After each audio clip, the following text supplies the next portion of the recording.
پخش از کانال شوکا موزیک با مدیریت محمد رضا رستمی. رضا برقی عزیز و تنهای وحشی مهران قربانی به امید آزادی با صدای احمد نیکزاد. احمد نیکزاد وقتی خوندی از دل غم چه صدا هستی می دلشم ساری شهر نصفشو دور بزومه منم تیجور همه را دور بزومه منم تیجور همه را دور بزومه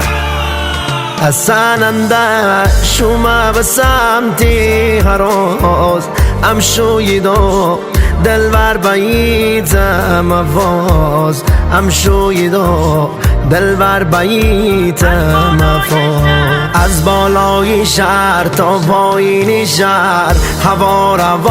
را کنم امشو مسمه چرخ گیر نمیسر نمه چی کارا کنم زنگ بزنم تی فامیلای جا امشو قرارا کنم تفنگ پرکم تی منطقه مشتی چودارا کنم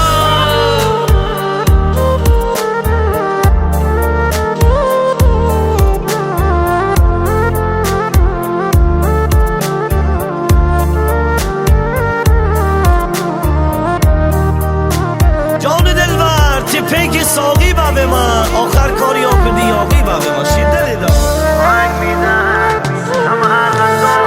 تفنگ میدست کمر غزار فشنگه میده تا چشت تارومه قشنگه میده تا چشت تارومه قشنگه جان دلور تسه مسین خیز ترا نبی نم دل بر بوم مریض ترا نبی نم دل بر بوم مریض از بالای شهر تا پایین شهر هوا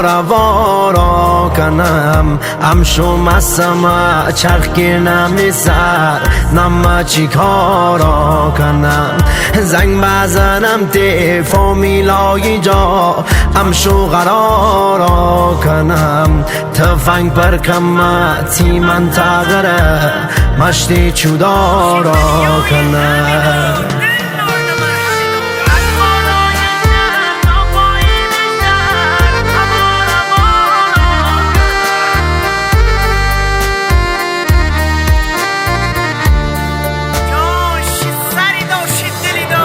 کلاش بی جواز منی سرینه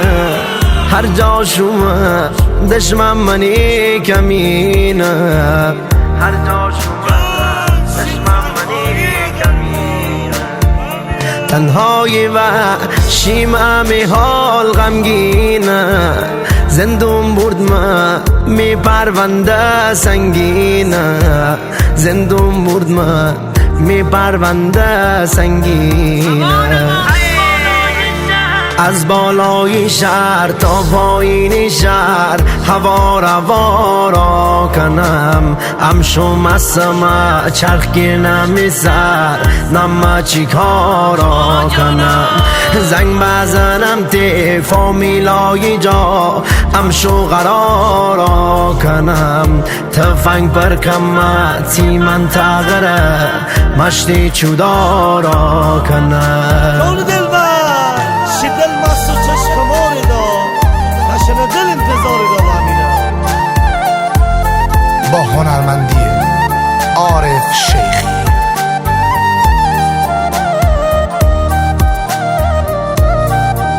تنظیم صدا منصور اسحاقی کاری از استودیو تنین ترانه شمال.